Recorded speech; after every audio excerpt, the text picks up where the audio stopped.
2월 8일 월요일 나우경제 브리핑의 최혜린입니다. 지난 금요일장에서 우리 코스피가 유럽발 쇼크에 1560선까지 급락하면서 마쳤습니다. 다행스럽게도 지난 주말에 있었던 글로벌 증시에서 뉴욕 증시가 다우가 0.1% 10포인트 오르면서 만선을 지키는 데 성공했는데요.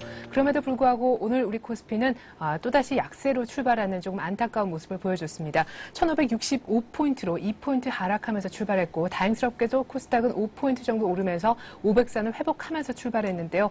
지금 이 시각 현재 분위기는 어떤지 궁금합니다. 1560선 지키기가 치열하게 진행되는 모습이었는데 외국인들의 현물 팔자세가 계속해서 지수를 압박하고 있습니다. 수급 상황부터 체크해 보겠습니다.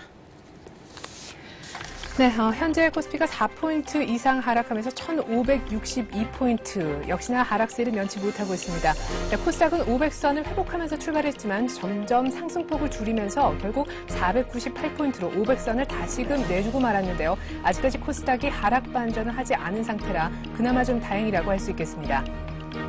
자, 지난 금요일장에서 외국인들이 선현물, 특별히 현물 쪽에 3천억 가까운 매물을 내놓은 것이 지수를 크게 압박했었는데 지금 장 열린 지 약 한 3시간 정도 흐른 시점에 1,700억 가까이 또 매물을 내놓고 있습니다.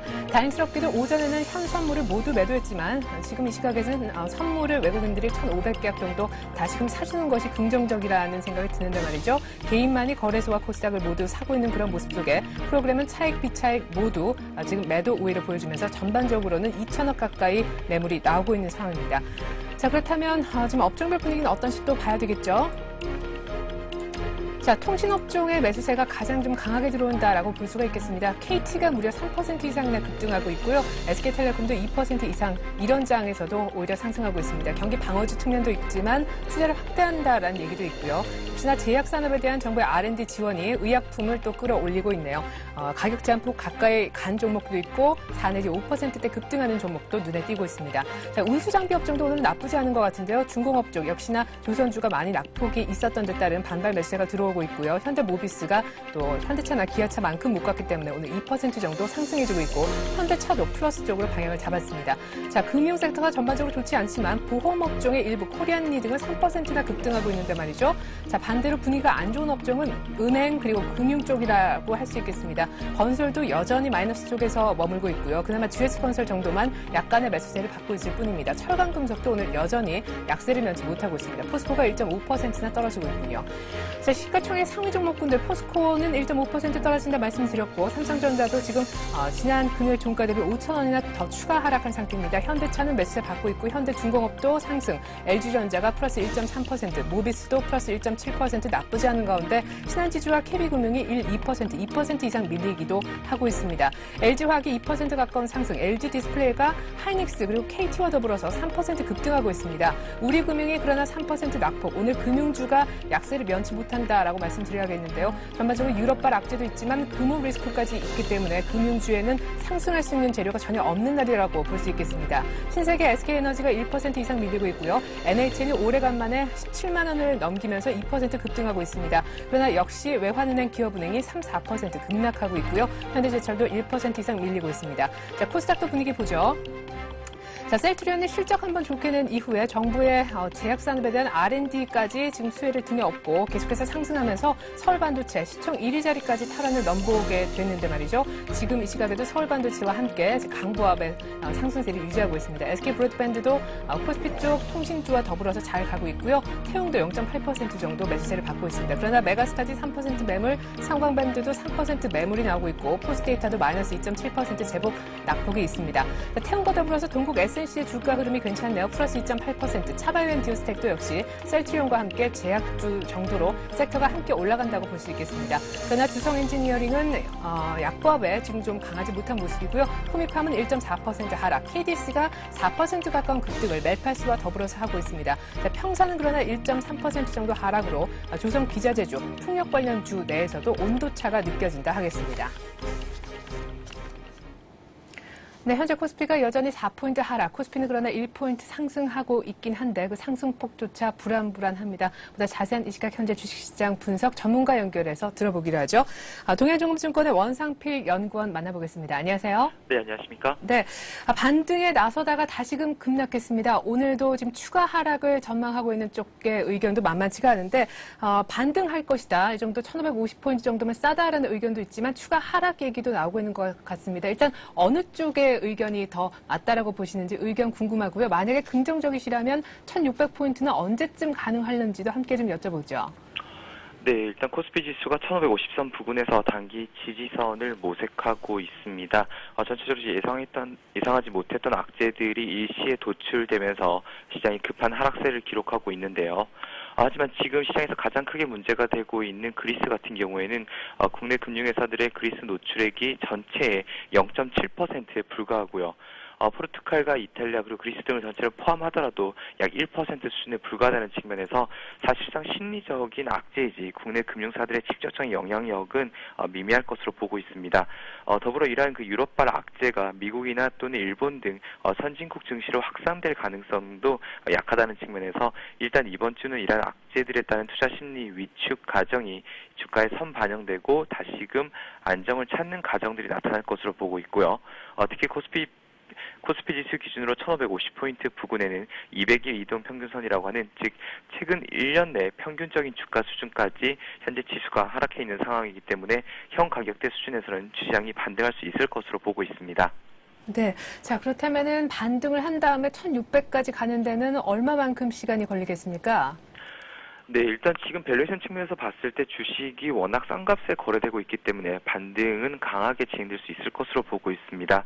특히 지난주 같은 경우에는 미국 시장에서 나타나고 있는 고용 시장에서 다소간 혼조스러운 신호들이 나타났지만 전체적으로 봤을 때 미국의 실업률의 고점을 확인할 수 있는 여러 가지 시그널들이 지속적으로 나타나고 있다는 측면에서 이러한 부분들이 주중에 한 번쯤 도출되거나 또는 확인된다라고 하면 시장은 충분히 급반등하는 양상을 보여줄 수 있을 것으로 보고 있습니다. 따라서 코스피 지수 1600선 회복은 이번 주 내에라도 무난히 달성할 수 있을 것으로 보고 있습니다. 네, 자 일단 수급 측면에서 연기금이 꾸준히 증시 하락과 상관없이 좀 담아주는 것이 긍정적이라는 생각이 들지만 유럽 쪽에서 일단 신용 리스크가 불거지고 있기 때문에 유로화 약세, 달러 강세, 달러 캐리 자금의 어떤 청산 우려 때문에 지금 유동성 걱정을 하고 계신 분들이 있는데 결국 연기금의 소폭 매수로는 증시가 갈 수 없고 외국인들이 현물을 좀 화끈하게 사줘야 될 텐데 사주는 사람 없이 1600 회복이 가능하겠습니까? 네, 이제 중요한 부분을 지적을 해주셨습니다. 일단 봤을 때 외국인들이 지금까지 시장을 주도해 왔기 때문에 앞으로도 외국인들 강한 매수세 없이는 사실상 시장이 의미 있는 개선세로 돌아서기는 힘들다는 부분을 지적을 해주셨는데요. 특히 지금 같은 경우에 연기금이 주식을 사주고 있긴 하지만 과거 연기금의 패턴을 살펴보게 되더라도 연기금 같은 경우는 이제 지수가 하락하게 될 경우에 싼 값에 주식을 사는 그런 패턴을 보여주었지 주가 자체를 올려가면서 사는 즉 적극적인 매수 흐름을 나타내지는 않았습니다. 따라서 이제 이런 부분들을 고려해 볼 때 과연 연기금의 순매수만으로 지수가 반등 가능할 것인가라는 의문은 이제 누구나 가질 수 있는 중요한 질문이라고 할 수 있는데요. 하지만 이제 최근 국내 기관들 같은 경우에 보면 2주 연속 현재 국내 주식형 펀드 쪽으로 자금이 유입되면서 투신을 비롯한 국내 기관들의 매수 여력이 점진적으로 확산되고 있습니다. 즉 외국인들이 국내 시장에서 소폭 매도로 돌아섰지만 일단 기관이 그 자리를 메꾸는 그런 구도가 형성되고 있고요. 특히 외국인의 현재 주식 순매도 규모를 살펴보더라도 일단 2월달 들어서 지금까지의 순매도 금액 자체가 1조 원을 하회하고 있습니다.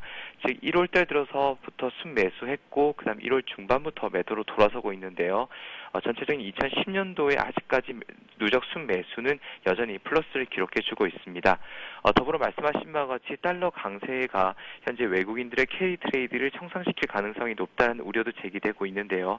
하지만 현재 미국의 재정 적자 및 그리고 미국의 수출 주도 중심의 경기 회복 기조를 고려해 볼 때 미국 정부 자체도 달러의 강세 기조에 동의하지 않고 있는 상황입니다. 따라서 달러 강세는 일시적일 가능성이 높다라고 보여지고요. 따라서 달러 캐리 트레이드 자체도 장기간 지속되기는 어려울 것으로 보고 있습니다. 네. 자, 그렇다면 일대 어떤 식으로 투자 전략을 세워서 이런 조정장의 수익을 오히려 더 제고하겠느냐라는 문제가 아마 투자자분들에게 공통적으로 있을 줄 압니다. 뭐 달러 캐리 트레이드 청산, 뭐 혹은 달러화 강세가 일시적이다라고 말씀하셨는데 어쨌거나 이러한 위험, 소나기는 좀 피하고 보자라는 것이 이제 안전자산에 대한 선호도를 높이고 있는 것 같은데요. 주식시장에도 일종의 안전자산인 삼성전자나 현대차를 담는 게 가장 중장기적으로 지혜로운 그런 전략이 될 수 있다는 분석이 있는데 동의하시는지요? 네, 그렇습니다. 지금 이제 중요한 부분들에 대해서 이제 가장 크게 두 가지 측면에서 접근을 해보게 되면요. 업종별로 보게 되면 가장 크게 그리고 가장 많이 하락했던 업종들이 이번에도 가장 강한 반등세를 보여줄 것으로 예상하고 있습니다. 특히 자동차 같은 경우는 최근 토요타발 악재로 현대차가 반사 이익을 얻는 것과 더불어 지금 전체적인 글로벌 구도 하에서 현대차의 상대적인 밸류에이션 매력이 부각되면서 다시 한번 시세가 나타나고 있는 그런 상황인데요. 일단 현대차에 대해서는 시장의 투자 의견이 극명하게 엇갈리고 있는 상황입니다. 즉 자동차 업종 그리고 자동차 부품주에 대해서도 현 가격대가 이러한 기대감을 이미 충분히 반영했다라는 시각이 있는 반면에 아직까지 갈 수 있는 폭이 충분하다라고 보는 시각이 상충되고 있습니다. 반면 IT 업종 같은 경우에는 최근 디램 가격이 2월 비수기임에도 불구하고 상당히 견조한 흐름을 나타내고 있고요. 삼성전자와 하이닉스 그리고 삼성전기 등 주요 IT 업체들의 주가가 일제히 큰 폭의 조정을 받았다는 측면에서 가격 메리트가 크게 부각되고 있는 상황입니다. 특히 중국 춘출에 대한 기대감이 여전히 주가의 상승 모멘텀으로 작용하고 있다는 측면에서 지금은 IT 업종에 대해서 다시 한번 비중을 늘릴 시점이라고 보고 있고요. 단기적으로 지수가 급반등하게 될 경우에는 역시 IT 그리고 증권 업종에 대해서 비중을 늘려서 적극적으로 반등에 대응하는 전략이 필요할 것으로 보고 있습니다. 네, 자동차는 이미 호재성 재료를 현 주가에 모두 반영했다라는 얘기 하셨었고요. 자동차보다는 IT와 더불어 증권주 얘기하셨습니다. 네, 동행정음증권 원상필 연구원이었습니다. 고맙습니다. 네, 감사합니다. 네. 자, 시각 현재 아시아 증시 움직임도 한번 살펴보기로 하죠. 화면 함께 보시겠습니다. 자, 일본 니케이 지수가 약보합, 중국 상해 종합 지수도 약보합세입니다. 항생 지수도 역시나 2만 선 회복을 못한 채로 약보합에 머물고 있는데요. 홍콩 H 지수도 모두 약보합입니다. 그나마 좀 반등하고 있는 것이 4% 폭락한 이후에 대만 지수가 오늘 강보합 정도에서 출발을 하고 있는 정도인데요. 싱가포르 호주 지수도 나쁘진 않은 것 같습니다. 네, 지난주 거의 검은 금요일이었습니다. 중국장도 마찬가지로 2% 정도 급락을 했었고 오늘 또 추가적으로 더 밀리고 있는데요. 보다 자세한 중국 증시 그리고 일본 증시 포함한 아시아 증시 전문가 연결해서 들어보도록 하겠습니다. 리딩 투자증권 우성재 연구원입니다. 안녕하세요. 네, 안녕하세요. 네, 중국장이 우리보단 덜 빠졌지만 그래도 2% 급락하고 오늘 추가로 또 더 밀리네요. 네, 지금 상하이 종합주가지수 오늘도 하락세를 이어져 나가는 모습입니다. 지금 0.24% 하락한 2,932포인트대 장 움직임 보여주면서 시장에서의 불안감은 더욱 커지고 있는 모습인데요. 지금 2,900선은 지지를 가능할 것으로 보여지고 있지만 3,000선 위로 안착하는 데는 시간이 좀 많이 걸릴 것 같습니다. 시장에서의 변동성은 확대되고 있고 시장에서의 계속적인 우려감이 커지고 있는 가운데 상승과 하락의 반전의 움직임이 꾸준히 나타나고 있는 모습입니다. 오늘 이러한 흐름을 이어져 나가면서 시장에서의 불안감과 간망심리가 더욱 커지고 있다고 보시면 좋을 것 같습니다.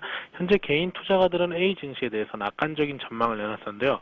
상해 증권 신문에서 이제 설문조사에 응답한 2만 5천 명의 개인 투자가 가운데 지금 올해 시세 상승을 예측하고 있는 개인 투자가들이 70%를 넘어가는 모습을 보여주었습니다. 지금 상해 종합주가지수가 3,800포인트 이상 오를 것이라는 기대감을 내놨었는데 대부분의 개인 투자자들은 테마주를 선호하는 현상을 보이면서 시장에서의 움직임 보여주고 있습니다. 결국 지수가 하락을 하면서 개인 테마주들이 지금 계속적인 강세 움직임을 보여주고 있는 가운데 외국인들이 직접적으로 기관 매수세가 꾸준히 유입되지 않는 경우에는 상해 종합주가지수가 강한 상승을 이끌어 나가기 좀 어려울 것으로 예측되고 있습니다. 지금 JP모건에서는 A 증시에 대해서 3분기 대형주 주도로 상승을 할 것이라는 이야기를 내놓고 있습니다. 올해 A주 상장세 실적이 크게 증가하는 모습을 보이고 있는 만큼 펀더멘털의 개선세 속에서 전략 후강의 장세를 보일 것이라고 예측을 했었는데요. 올 3분기 이후에나 지수가 강한 상승 반전을 이끌면서 지수 대형주들이 지수의 상승을 견인할 것이라는 이야기를 내놨었습니다. 시장에서의 불안감은 계속 커지고 있고 정책에 따른 불안감이 시장에서 꾸준히 나타나고 있는 가운데 상해 종합주가지수 단기적으로 상승 추세를 이끌어나기는 어려울 것으로 예측되고 있습니다. 오늘 상해 종합주가지수는 2,950선을 중심으로 한 혼주장세 움직임으로 보시면 좋을 것 같습니다. 자, 한편 4% 이상 대만과 함께 곤두박질 쳤던 홍콩 증시. 그러나 대만은 오늘 반등하고 있지만 홍콩 증시 항생지수는 반등을 못하고 있습니다. 한번의 자금 유출에 따라서 변동성이 더 커지는 듯한 인상을 받게 되는데요. 홍콩 증시 앞으로 어떤 리스크가 있다면 어떤 리스크들이 있는지 한번 이참에 정리를 좀 해보죠. 예, 지금 홍콩 항생지수도 계속적인 연일 약세 움직임 보여주고 있습니다. 항생지수 2만 선을 지지 못해주면서 하락세를 지금 이끌어 나가는 모습인데요. 시장에서의 그만큼 불안감은 더욱 커지고 있다고 보시면 좋을 것 같습니다. 지금 올해 1월부터 계속적으로 연일 하락세를 이끌어 나가는 모습 보여주면서 상승한 날보다 하락한 날이 큰 폭으로 많은 모습 보여주고 있는데요. 지금 항생지수 심리적 지지선이었던 2만 선이 무너지는 모습 보이며 시장에서의 불안감은 더욱 커지고 있다고 보시면 좋을 것 같습니다. 그중 한머니 자금의 유출에 따른 우려감이 증가하고 있는 모습을 보여주고 있습니다. 지금 홍콩 금감원에서 발표한 보고서를 보면 올 1월까지 홍콩의 은행 잔액이 2,300억 홍콩 달러로 사상 최고점이었던 작년 11월 말에 비해서 지금 큰 폭으로 줄어드는 모습을 보여줬었는데요. 결국 이러한 흐름을 보여주면서 왜 홍콩의 한머니 자금의 유출이 꾸준히 이어져 나가고 있다는 우려감이 나오고 있습니다. 지금 홍콩 달러가 약세 움직임을 보여주면서 홍콩은행 잔액이 감소하는 모습 보여주고 있는데 특히 이 중에서 대부분의 증시로 자금이 유입됐던 부분이 유출해 나가고 있다고 보고 있습니다. 결국 지금 이런 모습 보이면서 홍콩 자상 버블에 대한 우려감이 커지고 있는 모습 보여주고 있는데요. 이러한 흐름과 함께 홍콩 금융시장 안정화에도 영향을 미칠 것이라는 이야기가 나오고 있습니다.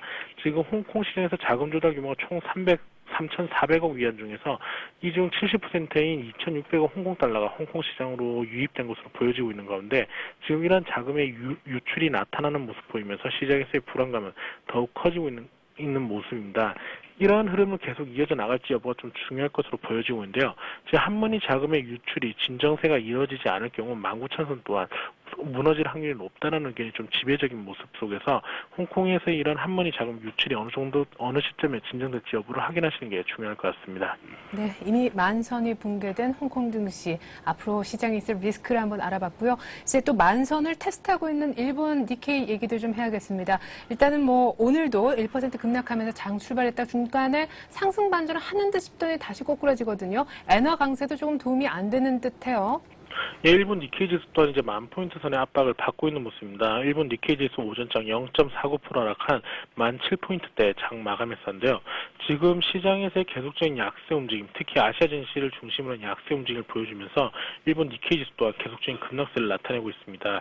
미 증시가 안정화를 찾을지 여부에 따라서 일본 니케이 지수 또한 변동성이 확대될 것으로 보이고 있는 가운데 오늘은 200일 이평선이 있는 9,950선 내 부근까지 하락을 했다가 다시금 반발 매수의 유입과 함께 10,000포인트 선에 안착하는 모습을 보여주었습니다. 지금 미국 시장이 언제쯤 회복 기조를 전환될지 여부에 따라서 일본 니케이 시장 또한 이러한 움직임이 다시금 반발 매수세가 유입되면서 상승할지 여부가 나타날 것으로 보이고 있는 가운데 일본 같은 경우 상장 기업의 경상이익이 2분기 만에 증가를 예상을 하는 모습을 보이면서 실적 개선에 따른 펀더멘털 개선에 대한 기대감은 커지고 있다고 보시면 좋을 것 같습니다. 또한 대기업의 87%가 디플레이션 우려를 나타내고 있는 만큼 시장에서의 디플레이션 우려감은 고조되고 있다고 보시면 좋을 것 같은데요. 그럼 일본 니케이 지수 이러한 흐름을 받으면서 오늘은 간망세 속에서 전략 후강의 장세에 예측되고 있습니다. 오후장 들어서 이러한 낙폭을 조금 더 축소해 줄 것으로 기대가 되고 있는 만큼 시장에서 이런 부분 염두하시고 접근하셔야겠습니다. 네, 리딩 투자증권 우성재 연구원이었습니다. 고맙습니다. 네, 고맙습니다.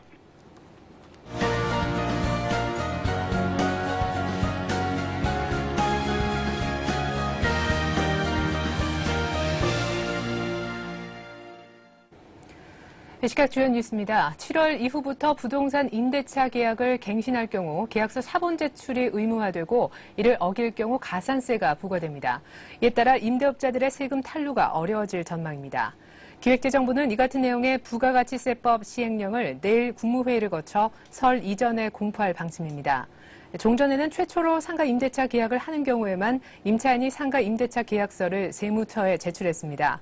때문에 일부 부동산 업자들이 계약서 갱신 시 이중 계약서를 작성해 세금을 탈루하는 사례가 빈번히 발생했습니다.